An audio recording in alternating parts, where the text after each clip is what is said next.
தயவு செஞ்சு மாற்றுங்க. ஒரு தடவை மதுரையில் ஒரு ஃப்ரெண்டு ஒருத்தர் வந்து அவர் ரூம் கூப்பிட்டுருந்தாருன்னு போனேன். படியில் ஏறும்போது பார்க்குறேன், ஏத்தாப்பில் ஒரு ஒயிட் போர்டில் எழுதி போட்டுருக்கு. அந்த ரூமில் இருக்க 5 பேரோட பேர் போட்டு, ஒருத்தர் பேரை போட்டு டெப்டி கலெக்டர், ஒருத்தர் பேரை போட்டு முனிசிபல் கமிஷனர், சப் ரெஜிஸ்டார் அப்படின்னு போட்டு எழுதி உட்காந்து படிக்கிறாங்க. ஸ்டடி தான் பண்ணிட்டு இருக்காங்க.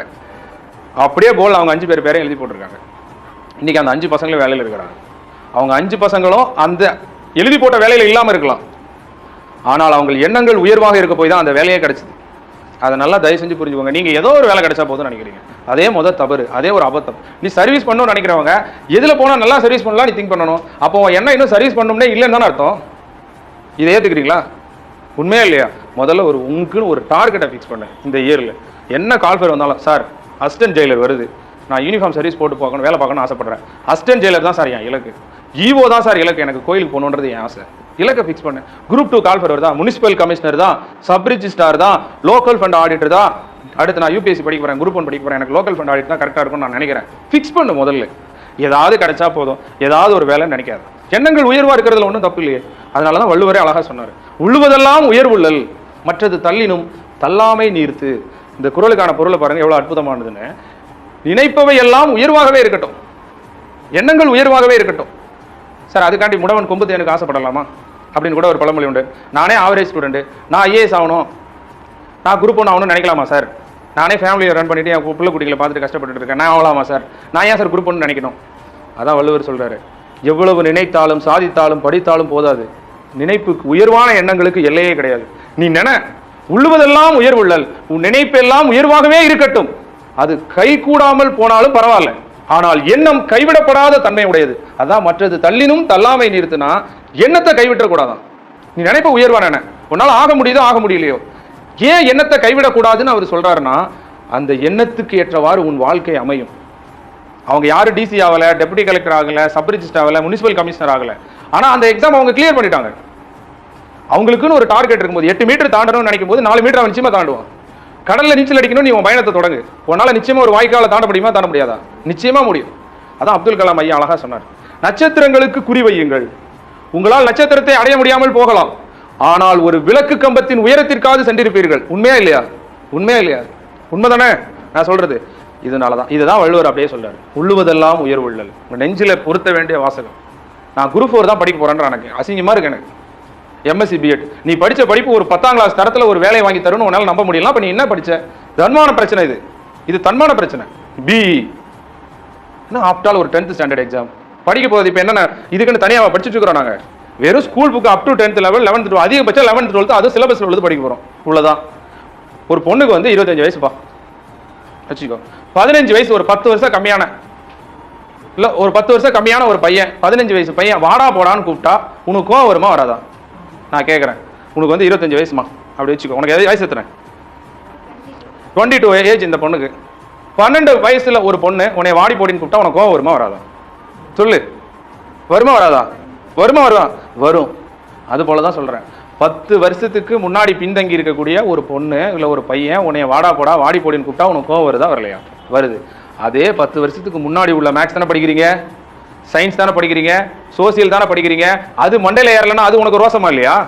அது உனக்கு தன்மான பிரச்சனையை தரலையா?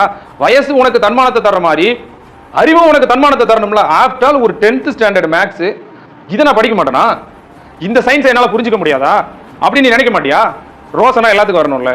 நான் கேட்கறது நியாயமா நியாயம் இல்லையா சொல்லுங்க? நிச்சயமா 10ஆம் கிளாஸ் பையன் புரிஞ்சுக்கக்கூடிய அளவுக்கு தானே 10ஆம் கிளாஸ் கொடுத்துருப்பாங்க. நிறைய பேர் அதையே இன்னும் புரிஞ்சுக்க மாட்டேங்கிறாங்க. நான் பிஎஸ்சி, நீ காலேஜ் எப்படி வேணாலும் படி, அதை பற்றி கவலை இல்லை. ஆனால் நீ படிச்சதே விட்டு கொடுக்குற. உன் மனசில் முதல் கம்பீரமா நீ நான் நிறைய படிச்சிருக்கேன்.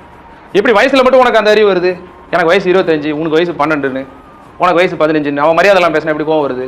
வருது இல்லை? அந்த ரோசை இதுக்கும் வரணும். ஆஃப்டர் ஒரு 10th ஸ்டாண்டர்ட் லெவலில் ஒரு போர்ஷனை படித்து என்னால் ஒரு வேலை வாங்க முடியாது. யூபிஎஸ்சியே ப்ரிப்பேர் பண்ணாலும் என்சிஆர்டி தான். அப்படியே இந்த விட்டா யூபிஎஸ்சி ப்ரிலிம்ஸில் என்சிஆர்டி புக்லேருந்து வெக்காபுலரி மாறாமல் கொஸ்டின் கேட்டிருக்கான். அப்படியே வெறும் ஸ்கூல் புக்கு தான். 7ஆம் கிளாஸ் 8ஆம் கிளாஸ் தான் ப்ரிலிம்ஸுக்கு. மெயின்ஸுக்கும் அதான் கண்டென்ட். அதை பேஸ் பண்ணி தான் அதையும் கரண்ட் பேஸை எழுதினா போதும், ஐஏஎஸ்ஐ கிளியர் பண்ணிடலாம். ஸ்கூல் புக்கு தான் நீங்கள் திருப்பி படிக்க போறீங்க. ஈவன் காலேஜ் சப்ஜெக்டை கூட நம்ம குரூப் 2க்கு குரூப் 4க்கு யூஸ் பண்ண போகிறது இல்லை. 10th கம்ப்ளீட்டாக 11th 12th செலக்டிவா. இவ்வளோதான். இந்த எண்ணத்தை நம்ம மனசில் வந்து நம்ம எப்போதுமே வச்சிருக்கணும். நாம ஒரு பிளான் பண்ணி உழைக்கணும். அதாவது இது வந்து கடின உழைப்பே கிடையாதுங்க. நம்ம வீட்டில் நம்ம பேரண்ட் கஷ்டப்பட்டாங்க பார்த்தீங்களா, உங்கள் தாத்தா பாட்டி கஷ்டப்பட்டாங்க பார்த்தீங்களா, ஒரு காலத்தில் அடுப்பில் வந்து புகையை ஊதி சாப்பாடு பண்ணி தருவாங்க. விவசாய வேலை பார்ப்பாங்க, இப்பவும் பார்த்துட்டு இருப்பாங்க. இவங்க படுற கஷ்டம் தாங்க கடின உழைப்பு. நமக்கு தேவையில்லாம் திட்டமிட்ட உழைப்பு தான். ஏன்னா நம்ம படிக்கிறது எப்படி தெரியுமா படிப்போம்? வீட்டில் அழகாக உட்காந்துக்கிட்டு நான் படித்து வேலைக்கு போகணுமா வேண்டாமா அப்படின்னு அவங்கள மிரட்டிக்கிட்டு அவங்கள்ட்ட ஒரு டீ காஃபியை போட்டு வாங்கிக்கிட்டு பிஸ்கெட்டை முக்கி தின்னுக்கிட்டு ஜாலியாக படிச்சுட்டு இருக்கிறோம். செல்ஃபோன் எனக்கு வாங்கி தந்தால் தான் நான் படிப்பேன்றது. உடனே செல்லை வாங்கிட்டு அழகாக பாட்டையும் கேட்டுக்கிட்டு மீதி இருக்கிற நேரத்தில் படிச்சுட்டு இருக்கோம். இப்படி ஒரு வேலையை வாங்குறதுக்கு இதை கடின உழைப்புன்னு சொன்னால் ஏற்றுக்க முடியுமா? இதை அதை தான் ஐஏஎஸ் இந்த எஸ்ஏ இன்டர்வியூவில் கேட்குறாங்க. நான் 2013 இருந்து இந்த எக்ஸாமுக்காக தான் சார் காத்திருந்தேன். 7 வருஷமாக ப்ரிப்பேர் பண்ணி கடின முயற்சியால் இந்த நான் இன்டர்வியூக்கு வந்திருக்கேன் சார்ன்ற அவன். உடனே எப்பா நான் ஐஏஎஸ்ஏ 2 வருஷத்தில் கிளியர் பண்ணிட்டேன், நீ 7 வருஷமாக எஸ்ஏ இன்டர்வியூக்கு படிக்கிறேன்னா அப்போ ஓண்ட தான் ஏதோ பிரச்சனை இருக்குன்றாங்க. கரெக்டு தானே? அவங்க ஆஃபீஸரு டிஐஜி ஐஜி ஏடிஜி அவங்க அழகாக தரம் பார்த்துடுறாங்க. இன்டர்வியூவில் கேட்ட கொஸ்டின்லாம் அவன் ஆச்சரியப்பட வைக்கிற மாதிரி இருக்குது. ஒரு பையன் உள்ள வரான், வந்தவொடனே அவனோட ஒரே கொஸ்டின் தான், நீங்கள் இன்டர்வியூ அட்டன் பண்ண வேண்டாம், உங்களுக்கு நான் வேலையை கொடுத்துட்றேன். இப்போ உங்கள் ரியாக்ஷன் என்னவா இருக்கும்? இதுதான் கொஸ்டின் அந்த பையன்ட்ட. அந்த பையன் என்ன பதில் சொன்னா? உடனே அந்த பையன் நீங்கள் போயிட்டு வாங்கப்பா அப்படின்ட்டாங்க. உடனே வாசலில் நின்று நிறைய டிக்கெட் நம்ம டிக்கெட்டு என்ன கேட்டாங்க அப்படின்னு நிற்குது. உடனே அவன் யாருக்கிட்டே அவன் கடுப்பில் வரான்.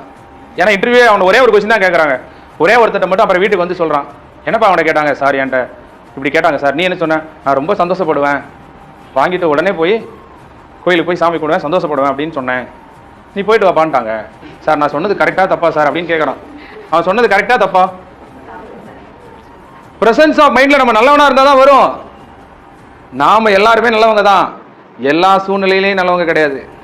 அதே மாதிரி நமக்கு பிரசன்ஸ், நம்ம அதுதான் பிரசன்ஸ் ஆஃப் மைண்டுன்றான். நம்மளும் நல்லா சிந்திப்போம் தான், ஆனால் எல்லா நேரமும் சிந்திப்பான்னு தெரியாது, டக்குன்னு தப்பாக சிந்திச்சிடுவோம். அவங்க என்ன எதிர்பார்க்குறாங்க சார்? ஆயிரக்கணக்கான பேர் வெளியில் நிற்கிறாங்க இன்டர்வியூக்காக. இப்போ நீங்கள் எனக்கு இந்த ஆர்டர் கொடுத்தா இது என் அதிர்ஷ்டத்தை நம்பி தரதா தான் இருக்கும், என் திறமையை நம்பி தந்ததா இருக்காது. எனக்கு தகுதியும் திறமையும் இருந்தால் இந்த வேலையை கொடுங்க சார், நான் வாங்கிக்கிறேன்னு சொன்னால் இன்டர்வியூ ஓவர், போயிட்டு வாப்பான்றாங்க, 8 மார்க் போட்டுடுவாங்க, வேலை கிடைச்சிடும். இந்த வார்த்தையை சொல்லணும்னா உன் பண்பு எந்த அளவுக்கு மேம்பட்டதாக இருக்கணும். எதையுமே நீ இயல்பாகவே ஏத்துக்காத தன்மை உடையவனா இருக்கணும். அழகா சொன்னார் வள்ளலார் பாடும்போது, வாடிய பயிரை கண்ட போதெல்லாம் வாடினேன், பசியால் இழைத்தே வீடுதோர் இறந்தும் பசியராத இறந்த வெற்றோரை கண்டு உள்ளம் பதைத்தேன், நீடிய பிணியால் வருந்துகின்றோர் என் நேர்வர உளம் கண்டு துடித்தேன், ஈடின் மாணிகளாய் ஏழைகளாய் நெஞ்சிலைத்தவர் தமை கண்டே இழைத்தேன்னாரு. நீங்க தான் வள்ளலார் மாவட்டம் இல்லையா? இந்த பாட்டு எவ்வளவு அற்புதமான பாட்டு பாருங்க. வாடிய பயிரை கண்ட போதெல்லாம் வாடினாராம். ஏன்னா பயிர் வாடுனா மக்களுடைய வயிறு வாடும், உண்மைதானே? பசியால் இழைத்து வீடுதோறும் போய் பிச்சை கேட்கறாங்களாம், அப்பவும் அவங்க பசி ஆறலையாம், அவங்கள கண்டு வருத்தப்படுறாங்க.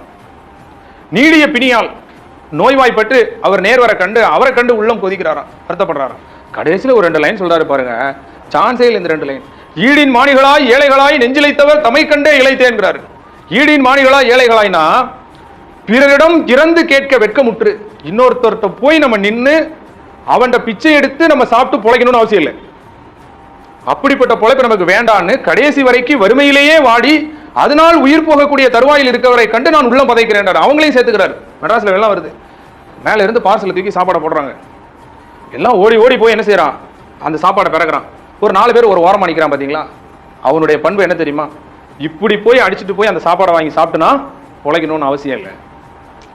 இந்த பண்பு தான் அது. இன்னும் நம்ம வீட்டிலே நிறைய கௌரவமா இருப்பாங்க, கஷ்டப்பட்டாலும் பரவாயில்ல, இன்னும் உங்க ஃப்ரெண்டே நிறைய பேர் இருப்பான், இல்ல பரவாயில்ல மாப்பிள்ளமா கஷ்டம் தான் பட்டுட்டு இருப்போம். இத்தகைய பண்புடையவரையும் நினைச்சு வள்ளலார் என்ன செய்யறாரு, வருத்தப்படுறாரு. அப்படி இருக்கவனு கஷ்டப்படுவான்ல, அவன் யார்கிட்ட போய் நிக்க மாட்டான், கஷ்டப்பட்டாலும் பரவாயில்ல இப்படி இருந்துட்டு போகணும்னு இருப்பான்.